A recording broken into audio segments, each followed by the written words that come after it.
Hello. Our story begins in the middle of the night. Ben's eyes shot open. His mind had been filled with dreams placed by his secret friend. Snoke, like Palpatine, planted dreams into his head, and after spending much time corrupting young Solo, Ben was relishing in these dreams. But upon his eyes opening, he turned to see Luke looking down at his lightsaber with regret. While Luke was regretting a mistake he made in reaction to seeing the dreams Ben had, the young Jedi didn't see what had actually happened, so upon reaction, in his own mind, of self-defense, he ignited his lightsaber and swung back towards Luke. The Jedi Grandmaster moved his weapon before his body to defend himself. He called out words to Solo, but the boy refused to even comprehend them. Whether it was just from waking up, or it being refusal to even hear Luke out, he didn't know. But Ben raised his hand and pulled the roof down on Luke's back, and quickly escaped out the side of the building. When he looked around, his blood boiled. He couldn't believe what Luke had done. The thoughts raged in his head. How could Luke do that? What was his uncle thinking of? Why? What could have encouraged his own blood to betray him? Ben paced back and forth outside of his destroyed hut. He could picture Luke's dead eyes inside of that hut, and then he came to the conclusion that he had killed his uncle in his rage. Ben's heart rate continued to raise as he turned back towards the motionless abode, before swinging around towards the Jedi Temple. Fire was in his eyes, and he pointed at the Academy enraged. Under the cloudless skies, Ben's eyes turned red. The pupils were twisting and swirling. Young Solo allowed the dark side to rise within him. All of Snoke's teachings and manipulations were filling his mind. The words spoken from Palpatine's mouth, translated into Vader's voice, inspired Ben to dive deeper into darkness. With his saber pointed towards the temple, clouds arose from seemingly nowhere. Ben tapped into his darkest self and allowed the evils of the Force to corrupt him. The clouds rose, and from them shot out a lightning bolt that cratered the Jedi Academy, dispersing every single student who called it home. They were all killed on impact. Ben's rage subsided for a moment, wishing to have not done that. He didn't want to kill his peers. He rushed towards the temple, and before he could get to it, another burst sent him flying from his feet. Ben slammed into the ground and rolled through it. When he looked up, his face was covered in ash and soot. He couldn't believe what had happened. His eyes moved to the untouched huts around the temple, where many of the older students resided. Some of them were away, the others were being burnt alive. Ben wanted to help them, as he tried to slow his mind. The rage had pushed him too far, and he didn't want this. But before he could move back to the teachings that Luke had taught him throughout his life, a voice cut through the air, telling him to embrace his path, to become like his grandfather. This was the only way he would have the full potential of his gifts.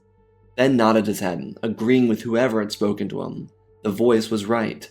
Luke had betrayed him, tried to kill him even. This was his chance to take the throne for himself. But as Ben prepared to revel in his actions and search for his own allies amongst the stars, he turned to see several lightsabers igniting. Between them rose Luke. As it turned out, the crashing of Ben's hut awoke some of the other Jedi in the group. These were all surviving members of Luke's first class, just like Ben. Regardless, they woke Luke up and brought him out of the broken hut when the first bolt hit the temple.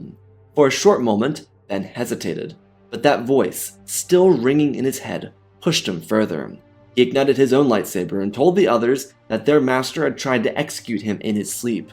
Luke held out his hands and told his nephew that he would never do anything to hurt him. He cared deeply about him, as he did to all of his students. Luke took in the sight of the Jedi Temple. Memories from holograms he had seen filled his mind. The execution of Order 66 may have predated him, but he had been inside the Emperor's throne room on Coruscant, and he had seen the recordings left over. Before his eyes, he saw history repeating here. Skywalker wanted to pull his saber, but it would push his student further into darkness. Yet Luke hadn't realized that his other students were ready to kill Ben for his betrayal. Master Skywalker stepped towards Ben and told him to release his weapon and let go of his anger. They could conquer this together. Solo squeezed the weapon tighter, telling his master that he had made the mistake of betraying him, before reiterating to the other students what he had seen Luke do to him. They all looked to each other, wondering what to believe. This shred of doubt hurt Luke deeply, but he needed to fix this before he lost the order all over again. One of the young Jedi, not seeing what Ben was saying, rushed him. He charged across the grass and swung at his peer. Luke cried out, telling the student not to, knowing that Ben would easily overpower him. The two collided, Ben stepping back and grabbing his peer's wrist, twisting it and slamming his blade through the young Jedi's chest. The other students, still gathered behind Luke, realized who was in the right and who was in the wrong. Ben had betrayed Luke, and whatever the reason was for Master Skywalker to be inside of Solo's hut, it didn't matter. They had just seen Ben kill one of their own. Luke told the students to hold off, raising his voice at them for the first time in any of their lives, and they did, looking to each other in surprise. Master Skywalker stepped closer to Ben as he lowered himself to the ground, feeling the head of one of the many younglings who had died in the explosion. Their head was cold, and the body was limp. Ben pointed his saber at Luke and told him that it was his responsibility, his voice cracking under the thunderous rage he held. He told the Jedi Grand Master that he had betrayed him. He tried to slaughter him. Luke shook his head, admitting that he had made a mistake, reacting on instinct to something he had seen. He calmed his voice, telling Ben that there was great darkness, not seen since the days of the Empire. He could see death, destruction, pain, and agony, but it wasn't from an unknown source. It came from Ben. Luke admitted in his folly that he tried to stop the pain and destruction, but before he realized it, he was in the wrong place. He wasn't where he was seeing it. Ben, for a short moment, believed the truth. He could see it in his uncle's eyes and feel it in his voice. Luke was Leia's brother, and Ben's mother was the purest person he knew in the galaxy. Her brother couldn't do something so evil. It wasn't within his blood. But without the ability to stop it, he could see a lifetime he didn't experience. Ben could see Luke charging Darth Vader inside the second Death Star. Their blades crossed and Vader was flung into a railing, and then Luke lobbed strike after strike at his father. Ben was the same age as that Luke right now. But Solo could also feel the lingering darkness, so he challenged his instructor. He flung himself at Luke, who was still crouched, still trying to save Ben. Solo's weapon spun and sliced through Luke's torso, but the Grand Master had already moved. His speed was unlike anything Ben had ever truly seen. Master Skywalker never showed his truest skills. But Ben didn't stop, challenging the Jedi leader again. His weapon swung aggressively, missing every strike. Luke never pulled his weapon, so all that could be heard was the whizzing of Ben's saber as it continued to miss. As young Solo continued to miss, he continued to get angrier. His blood boiled, and he seethed for revenge. But Master Skywalker avoided him. They got closer to the burning temple, and Luke finally avoided one last strike. The fallen Jedi overstepped, tripping over a body and slamming into the fire. He cried out in agony as it covered his arms and legs, then turned his head towards Luke, who was raising his hands, trying to stop the structure from crumbling in on him. Then turned around, trying to pull himself out of the rubble but screaming once more as the fire covered his back and his head. What Ben saw would forever change his life. Being unaware of the dark side ability to force scream, he saw Luke crush the structure of the temple and bring it down on top of him, just like Ben did to Luke inside the hut. But Luke wasn't doing that. He was trying to stop the fire, and he couldn't do it in time. The rage that had destroyed the temple would cause Ben suffering that was felt in his family once before. Just like his grandfather, he remained buried under pillars of fire. Luke cried out for his nephew, which was lost in the echoes of the engulfing embers. Ben's wails circulated around his head, furthering him into darkness. What he could see was blinding light, and it never ended. Luke ran to the side of the temple, but by this point the archive room had started to burn, and the holocrons groaned and buckled before dispersing their energy, launching the Jedi Grand Master from his feet and into his students behind him. When they looked back, the fires had grown, and the hope of saving his nephew was lost. Luke told the others to fetch their shuttle. They needed to get help immediately. He sat on his knees, closing his eyes and trying to listen for a student, for his nephew. But all he could face was the reality that he had become Ben Kenobi, the same fool who had failed his student decades before Luke started a Jedi Order. That thought sat idly on his mind. He, like Obi-Wan, had to look into the hopeless gaze of a frightened boy whose master had failed him. The other Jedi told Luke that they needed to go. The storm was blocking their sensors. If they had any hope of saving the relics inside, they would need to go outside the atmosphere and contact allies. Luke didn't want to. but he couldn't feel his nephew inside the burning structure. The sad reality being that his nephew was no more. Ben Solo was completely consumed by darkness. What Skywalker had seen inside of Ben's head was just an inkling of what he would become. On the other hand, Ben continued to burn inside the temple, his cries of agony only silenced by the complete burning of his vocal cords. He continued to use the dark side to survive, and he used the Force to quell fires that burned around him. It wasn't much, but he was able to stop his body from deteriorating directly. Ben's eyes were burnt, so he couldn't see much but the shadow of the clouds above him. As he lay dormant, a hole beside him was breached, and he was dragged out by shadows. Ben couldn't tell who or what it was, but he was pulled from the rubble by faceless saviors. When he next would come to, he wouldn't be Ben Solo. Instead of a bacta tank on a Victory 2-star destroyer, he would see passing by Imperial personnel, leaving him confused. His limbs, all still attached, but his skin completely different. Unlike his grandfather, he would not be subject to his suffering, for he had not earned the failure that Sidious had punished Vader for. However, as Ben Solo rotted away inside of his bacta tank, not even able to feel a scratch on the surface of his destroyed skin, he was approached by a face he had seen before. Snoke's towering body was covered in a glistening gold tunic. He told Ben that he had tried to save him, having sensed his agony from a galaxy away. But by the time he arrived, he was covered in rubble. What Ben didn't know is that the fires had burnt out thanks to his own Force storm. Shortly after Luke left, the storm Ben created dampened the fire by releasing an acidic rain. It was enough for the troopers to get in and save him from the rubble before the Jedi could return. Due to the intense fire, Skywalker would never be able to identify which body belonged to his nephew, and it'd be the most painful news he could ever deliver to Han and Leia, but it needed to be done. Snoke was able to arrive at the temple because he had seen a vision of Luke entering Ben's hut. Inside of Snoke's small fleet, made up of 1 Victory, 3 Gladiators, and 2 Arquentances, he would award his student with a chance to find his own path to triumph. Snoke prepared an updated Vader suit for his apprentice. It was a gift Sidious had for Vader at one point or another, but never given out. Snoke told his student that he did not practice the ways of the Sith, but following the betrayal Ben faced at the hands of Skywalker, Snoke was going to give him something worth keeping. Young Ben couldn't say anything, because his voice was undergoing microscopic repairs inside the bacta tank, but he listened. Snoke told Ben that he would henceforth be known as Darth Sadada, master of the underworld and ruler of the dead.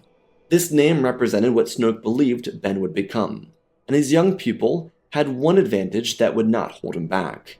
He was not unhinged, unbalanced. He would not be held back by a strong moral compass. Ben tried to save the Jedi after he created the Force storm. He felt regret for his actions, but no longer. He worked to save them, and he was burned alive for doing so. Luke may have not acted against his student, but he still allowed Ben to fall into the fire. Snoke knew that in one way, shape, or form, Ben would blame his uncle for all of his pain. An uninjured Sadada would never feel the need to fall fully into the dark side, but a burnt, nearly to death individual surely would have no problem with succumbing to the dark arts. He would let his student bask in his pain for the coming days. While Palpatine had control over his clone, Snoke, he didn't make his student do everything he did with Vader. Part of this was an experiment, because Sidious was curious to see what he may have done wrong with Skywalker, and not for nothing, he had time to buy. The Final Order fleet was projected to be finished by 35 ABY, and it was currently 28 ABY. The First Order was nearing completion, but not everything was perfectly arranged yet. Snoke and his little group had their time to work on building a formidable force before Palpatine's return. For weeks, Ben would soak in bacta, wheeze on air every time he exited, and get accustomed to a newly constructed suit. Unlike his grandfather, the suit designed for him was comfortable. It was meant to encompass his body warmly, so that the transition into Dark Acolyte was more comforting than the one in the Sith Apprentice. Snoke needed loyalty, and to force Ben to hurt more than he already physically did would not grant him such gifts in his mind. As a result, the young man named Darth Sadada became extremely loyal. His dive into the dark side came as naturally as his summoning of the Force storm. He was bred for this, it was within his blood. and everything that drove his grandfather into massacring the innocent sat before each and every heartbeat. Ben Solo was no more, and what he would soon become would transform the fate of galactic history. On the other side of the galaxy, Luke had informed his sister and his best friend of Ben's fate. Though what made the telling of this news even harder for Luke was Leia's reaction. She didn't believe that her son was dead. She could sense the great pain that he was in, telling Luke that they had to go out into the galaxy to save him. Being that she was in charge of the slowly growing resistance to the New Republic, she had some assets and resources that could be utilized. Her marriage with Han was a little shaky, and the news with Ben could completely divide them. Luke was left heartbroken by Leia's decision, fearing that she might learn what he had already come to believe. Han was by his wife's side though, and a number of resistance fighters were ready to join her, because they were doing this for Leia.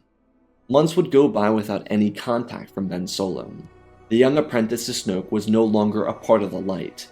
He had committed himself to darkness. His body was in shambles, his skin burnt just as badly as Skywalker's. He just had the benefit of maintaining all of his limbs. Luckily for him, thanks to the war and the Age of Empire, especially due to Palpatine's desire to have eternal life, there were much more advanced medical treatments. Ben's skin would still remain badly damaged, and it would take years to fully heal, but he had a better chance at recovering fully by the end of the next decade than Vader ever did. That was something Snoke continued to enforce for his student. If he continued to channel the dark side, he could be whole again. While darkness was a part of who they were, Snoke wasn't very interested in punishing his apprentice. He had turned Ben to the dark side, sure, but he promised his student a peaceful and fulfilling life, if he followed his direction. Whenever Ben messed up, he felt the wrath of his master, but never for anything lesser than not following instruction. Snoke didn't put Ben into a fragile suit. He wanted his student to be as prepared and powerful as possible. Ben appreciated this and reacted well to it. Instead of crafting an unstable crossguard, Darth Sadada bled his crystal with relative ease. Those who hold on to light face suffering in the transformation of their crystal, while those who pledged loyalty to darkness bled their crystals with ease. Due to the changes within the Imperial Remnant, Snoke's First Order was relatively unprepared in terms of manpower. Unlike the Republic and Empire of old, the Imperial Remnant started a program called Project Resurrection. It was a clandestine operation that turned abducted children into warriors of the new military. Most of these children at this point were 16 to 18 years old. While some were ready for combat, the majority of Imperial manpower was belonging to old war vets. These could be from the old war between the Empire and Rebellion, or those who skirmished with the New Republic before the Decade of Silence, which brought them to now. Thanks, though, to Ben's loyalty to Snoke, he was prepared for war. However, those within their ranks were not ready to blindly follow another Force adept, so Ben would have to commit to a show of strength. He may have not been fully comfortable with his suit, but truthfully speaking, physically, not much had changed for him. He was a lot easier to hurt due to the burns beneath his fabric-like armor, but his mobility hadn't changed much at all. Ben's greatest change was mental and spiritual. He and his Jedi counterpart were completely different identities. Ben skipped the grueling process Vader went through, and jumped straight into complete loyalty to his new instructor and to the dark side. So without loyalty from his men, Ben took a division of remnant troopers to the location of what would become labeled as the Slaughter. Thanks to efforts by Mon Mothma before her death, the New Republic put great effort into aiding the expansion territories around the Mid and Outer Rims. It was important to build sustainability with the rest of the galaxy, to prove that they weren't going to be like the Empire. Truthfully, many people didn't care either way, but it was in this point made that these outposts were placed around the Outer Rim. Ben Solo and his division of 2,400 troopers landed, and they watched him march on the outpost alone. In the heat of an intense engagement, the young Darksider slipped through attackers, used his dark powers against his opponents, and challenged every soul that crossed him. The stormtroopers that came with him watched in terror but also pride. This Lord Sadada was no Vader, nor was he an emperor. This was a warmonger, one that sought to bring imperial reign back to the galaxy. They watched the Darksider speed through bodies, tank shots to his own body, and cut apart opponents. Nothing was a match for him. He crossed tall bridges under the cover of darkness, and the dancing of his crimson blade led the way. He massacred everyone, and the last individual survivor was hoisted up with the Force and executed before every single one of the 2,400 men who dare cross him. Sadada made his case to those who feared his weakness, and he showed them the true power of the dark side. Many of these vets had been led astray by the end of the war stories about Vader, so the monster that he was prior to Endor was forgotten about. He was last seen being helped by a young Jedi, the one that helped destroy their empire. So finally, having someone that they could believe in was inspiration, though this event would trigger a reaction. The New Republic, while slipping further into a more corrupt society without any true morals, tried to stay away of everything. It struggled immensely to do that, and its weak military attempted to respond to this attack. The truth is, the New Republic needed decades of work, because the interweaving corruption established by Palpatine was that deep. Regardless, they sent a fleet to investigate, while one of Luke's students would do the same. They would find nothing aside from saber marks, forcing Skywalker to worry of his nephew's survival. The slaughter marked the beginning of fear within the New Republic military, while it also established the beginning of change for the First Order. Armor, weaponry, and banners were created for the fledgling Imperial Remnant, and finally, they donned something that set them apart from their era of failure. This motivated these men to be more inspired, and due to whispers returning to them about former Imperials loathing the Republic, their morale shot through the roof. To accompany the new armor for the troopers, the First Order began to slowly integrate new vessels. While Victory 2s, Gladiators, and the few remaining ISDs would remain the majority of the fleets for the time being, the new resurgent Star Destroyers with a plan for the First Order Navy. All of this was in production by the First Order, but when it reached the Stormtrooper Corps, it felt like it came directly from Lord Sadada's victory at the slaughter. The next several months would see the New Republic scrambling to save itself. The government, now situated on Hosnian Prime, was vastly unprepared for any type of engagement, because they had sworn to themselves that they had defeated the Empire. These patrol cruisers and shiny new uniforms would surely scare off the Imperial regime. The worst part is, the New Republic didn't have a citizenry ready to stand up for it. Unlike at the end of Palpatine's life, there weren't billions of people prepared to defend the Republic, because for many of them, the last 2 decades have been an extension of the Empire. It's not that the Republic had to be perfect, but their slow rebuild, one that would take generations of work, couldn't happen overnight.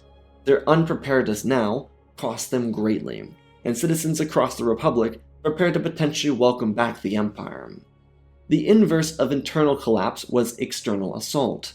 The First Order, led by their new warrior, marched on cities and towns across the galaxy.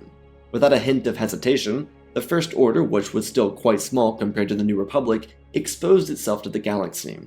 It did seem like the wrong move strategically, especially because it was incredibly foolish to expose such a weak military. But Lord Sadada planned a strategy to divide the Republic.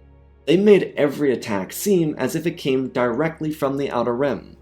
Ben and Snoke understood that the key to overwhelming the power in the galaxy was by ridding 2 threats at the same time. The resistance was still active, but the Republic bounced into protected Syndicate territory, starting conflict with the Zahn Consortium, the Pikes, and Crimson Dawn. It turned a war with a weak First Order into an all-out assault on the Outer Rim, one that the Republic was still unprepared for. Sadada's assaults were cunning, and even without the use of the Knights of Ren, Ben was a monster to deal with. He fell deeper and deeper into darkness, and while he had no dream of eclipsing Vader, let alone his own uncle, he knew that he could maintain the First Order through strength. Ben just needed to keep an eye out for his former teacher and his parents. It was one of the many things he contemplated.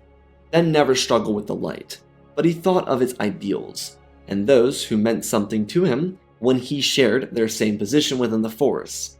That was where he fought with himself the most, his mother. Leia was a pure person in Ben's eyes, and so he often thought that perhaps he could be on the wrong side because she wasn't joining him. Yet what he saw in the Republic, as a product of her work for 10 years plus, only proved that who she was to him was not who she was to the rest of the galaxy. In other words, his only excuse for saying that he hated her too. The all-out war with the galaxy would reflect the deep intertwining conflict that was the Clone War, just on a much smaller scale. Without Starkiller having been finished or the experimental dreadnoughts, the First Order was unable to level the Republic military. They had a relatively quick turnaround once the real conflict started, but their navy was still unprepared for war. A big aid to the First Order were Death Trooper raids. These were a mix of Night Sister magic used to create Merrick and Lord Sadada strategy. The Death Troopers dressed just the same, and they were nearly as lethal. The Night Sisters created them because Ben's regime was also the one that brought back the Night Sisters to Dathomir. These Death Troopers were instructed to strike production facilities belonging to the New Republic, which rapidly slowed down shipyard output. Essentially, supply depots were crushed by these Death Trooper raids, and the New Republic was forced to look for materials elsewhere. It was a brilliant move because the Republic prepared defenses at these shipyards, but not at the supply chains.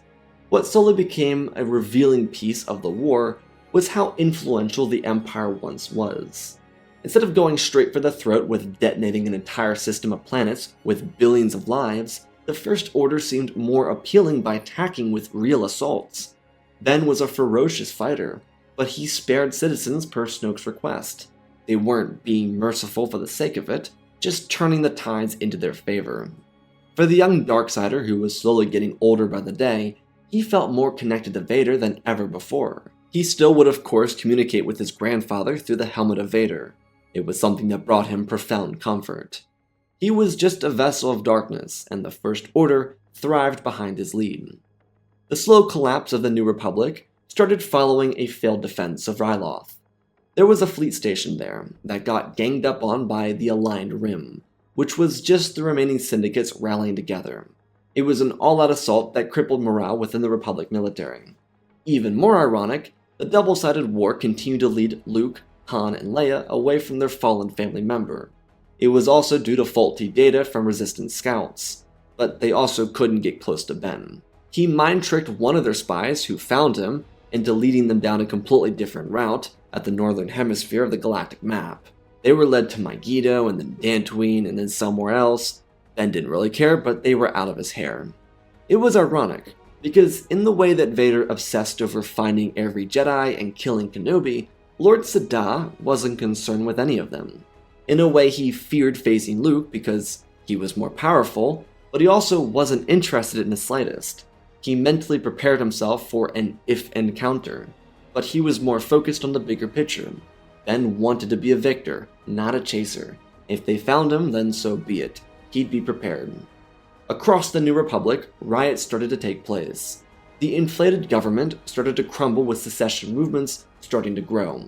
The might of the still not fully formed First Order was frightening them. It was kind of funny. All the abducted stormtroopers, that were now 18 or so, were ready to fight, but Lord Sadada kept them away from combat. He allowed the old vets to bask in the honor of victory. He hoped it would build a fire within these young fighters, and it did. The vets didn't, and more specifically, weren't allowed to, patronize the abductees. Instead, they were instructed to inspire them. Commanders would stand before these cadets and tell harrowing stories to get their blood pumping for combat, to speak on the camaraderie between stormtroopers. Ben was attempting to combine the brotherhood of the clone army with the widespread effectiveness of the stormtrooper corps, except these troopers were supposed to be more trained and elite than the Imperial variant. All was right with the galaxy and Lord Sadada's mind, until the complete and total collapse of Kuat. Right in the middle of a Republic siege against a phantom First Order outpost, which was just aligned Rim territory, Kuat seceded to the First Order. The Republic fleet was fired upon by the space station, and Republic troopers were executed on board of it. Once Kuat switched, dozens of other systems across the galaxy shifted into First Order alignment. In a weird way, they were supporting a ghost network of former Imperials, because no one knew where the First Order operated out of. The Republic searched the Outer Rim, and sure, there were a couple outposts, but most of the First Order hailed from the Unknown Regions, a location the Republic at this point couldn't afford to get to. Not to mention the fact that the New Republic was actively destroying aligned Rim territory. Imperial officers of the Mandalorian era were right about the need for Imperial control. The people were content with what the Republic had done, but it wasn't, in their eyes, much different from Imperial rule. They had made it up in their own minds that things had gotten worse, when in reality it was just the rule of change. Things must be harder before they get better. The damage Palpatine had done was generational, and sure, the Republic was weak, but it wasn't beyond saving. Now, with the return of Imperial rule, the dream of a free Republic would die. The resistance was dwindling, with members giving up after having fought the Empire and now First Order, and Ben's regime released its first batch of new troopers. Among them was FN-2187. He was like his brethren. They had been brainwashed. They would fight hordes of citizens defending their homes, and the stormtroopers would come out victorious. As the First Order silenced opposition forces, Lord Sadada brought Snoke the head of General Hux. The ginger Frankenstein had become a nuisance to Imperial rule, and he was attempting to undermine Ben's work, which would not be permitted. He was dealt with, and a new Imperial officer would replace him, one that was more loyal than Hux. At the pinnacle of success, Ben would cross paths with Leia, Han, Chewie, and another Jedi, one of Luke's students. The Grand Master was attempting to find Ben at a Sith world, and what had become the greatest threat to the galaxy sat before his sister and best friends. Mother and father tried to save what was left of their son, before the young Jedi challenged him. A short duel would commence, with Ben ripping their arm off and then beating the Jedi with it, and then killing them. When Han demanded that Ben take his helmet off, he did, without hesitation. He showed them not a weak and troubled boy, but a man determined to destroy everything they had built. Leia couldn't stand on it. She had been carrying her lightsaber since Ben's disappearance, and while she started to believe her son had actually died, especially after the mysterious robotic creature started leading the First Order, she had to be ready in case her son was indeed that monster. Leia wouldn't challenge Ben per se, but she would defend her husband from Ben's vicious attacks. Mother and son fought in circles, slashing and dodging. The highly trained daughter of Skywalker protected herself from each of Ben's rapid strikes. All of her muscle memory from her younger years remained present, and she tried to sedate Ben. But before she could, Snoke, who knew they would find him, appeared. He assisted in the killing of Han, Chewie, and Leia. Luke, a galaxy away, would collapse of a broken heart, having sensed all of their deaths. But he would never find Ben Solo again. For years, the siege of the galaxy would continue. Ben would challenge the likes of the greatest powers, and then let them destroy each other. When Palpatine returned, he tricked the Jedi into finding the Sith Wayfinder on Mustafar, one that would take them to destroy the Sith Lord. Before, of course, Allegiant General Pride, who had dedicated and vowed his loyalty to Lord Sadada, detonated Exegol, finishing off the Jedi and the Sith in one blow. It was a little poetic. The Jedi and Sith, generations of suffering, ending for absolutely nothing. Sidious built Snoke a Final Order fleet that could match the range and power of the now complete Starkiller base, which hadn't been used. The Jedi lost one of their own, who became the galaxy's Antichrist, again, and they died thinking they had killed the most evil man in the galaxy, again, and they didn't. The Final Order fleet would integrate into First Order ranks, with Lord Sadada channeling its power and dispersing it. The Stormtrooper Corps was reinforced with Sith troopers, and under FN-2187's command was the largest and most elite unit of Stormtroopers. Captain Phasma had to be replaced due to her loyalty to Hux. FN-2187 would make a fine replacement. The mark of a comrade's blood being painted on his armor, and remaining an identifiable logo to the rest of the galaxy, would be his call sign. While Ben Solo had the power of the universe at his disposal, at some point, he stopped caring. He massacred probably billions in his time and had even more assists for contributing to more wars, like the New Republic destroying the Aligned Rim. He completed what Vader started, and at that completion he thought he'd go and settle down. As was mentioned long before, due to modern medicine, he was able to heal pretty well. The dark side was no help to his healing, but that didn't really matter. The Republic at Hosnian Prime relinquished his power to Supreme Leader Snoke, who would take over the role Palpatine once had. His people and he had a continuous relationship, and Snoke was genuinely very happy that Ben had enough of the conflict, because Snoke feared what he had created. But that, to Ben, was the point. He knew he had the ultimate power in the galaxy, especially once Luke and Palpatine were dead. He could have everything if he wanted, which was more thrilling than the idea of actually having it. But at this point, after conquest, after completing his revenge tour against his family, he had completed his goals. Lord Sadada would be retired as a hero in First Order lore for the rest of time. Meanwhile, he'd find a place to call his home. His scars would never fully heal, but somewhere out in the stars he would find another lunatic like himself. Ben never did find the other half to his dyad. Rey eventually escaped Jakku and became a member of Imperial Society searching for her own purpose, which she too would eventually find.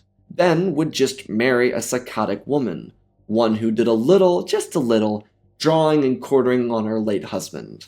It turned out to be enough freak for Ben Solo, and they would surprisingly not murder each other. Good luck to their kids though. Snoke's First Order would fill in where the Empire left. In the way that the Republic stalled, the new regime would too. But with a strong military presence, no individual group would be able to stop them. The regime, as the new government was referred to, had all the power.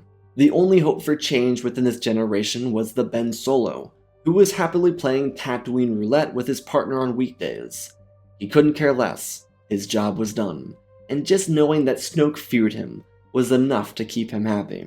The galaxy, on the other hand, would have to wait for generations to see any type of change. Whether that be positive or negative, depended on the viewpoint of galactic citizens. And that, my friends, is our story. Again, special thanks to the patrons: Manuel Wells, Ozpin, Angel Dust, Alexandra Reese, The Beginning and End, Jack Silver, Prismatic Warlock Master, Lyndall Asher, Schmoobs, There Are Cars, Darth Vitiate, Seju Jagger, Groot 36, Hunter Belden, Rosebird, General Alexander, Robin Roberts, Blackie Chan, Django Fat Clone, Nick 5098, Ben Ingram, The Big Red Pura, Mark, Diamond Constant, Darth Nemesis, Lord Tibbs, CC2024, Galvin Gaming, Tristan, Mandalore, Sir William 1767, Darth Revan, Grandaddy Bane, Laliant, Sky Guy, Penguin, Cullen Rooney, Shark Midori, RJ38, Nick, Michael Erlanger, The Last Jedi, Apollo Weewo 670, Annika Stink Runner, CT7567, Toaster Oven, Oz of Oz, Darth Knox, The Eternal Padawan, Joshua Tem, Johnny DeGuin, Sansa Skeleton, Jedi Sloth, Mr. Yeet Gamer, Lord Calic, Youngling Slayer 66, Man Manu Studios, Anakin 003, Lord Draken, Ford's Legacy Star Wars, Erebus, Rex the Wolf, The Man of Three First Names, Darkseid 46, Baron Joshua, and Lord Deadwing. For supporting the channel, smash that like button. Let's talk about this story. Little dark, I know. Anyways, did you know Lord Sadada is actually Hades backwards? That's why he's the king of the underworld. So this whole story is more or less seeing who Ben Solo could have been as like a really, really violent antagonist. I really like Ben Solo in the sequels, I think he's great, but in this particular story, it's putting him in a situation that Vader went through, but I think Ben would react a lot differently than Vader did. First of all, I think Snoke would treat him a little differently than Sidious, and I also think that Ben would react differently. I think this would kind of give him resolution.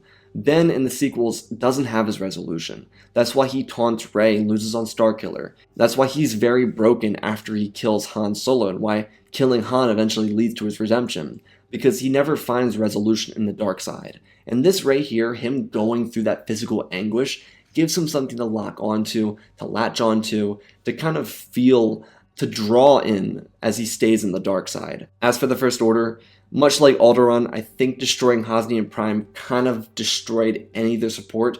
Like, they were just like, oh, these guys are really mean. They did Alderaan, but times 10. And so I didn't really think it'd work out for the First Order if they detonated Hosnian Prime. So I hope you all enjoyed. I love you all, spread the love, and always remember, my friends, may the Force be with you.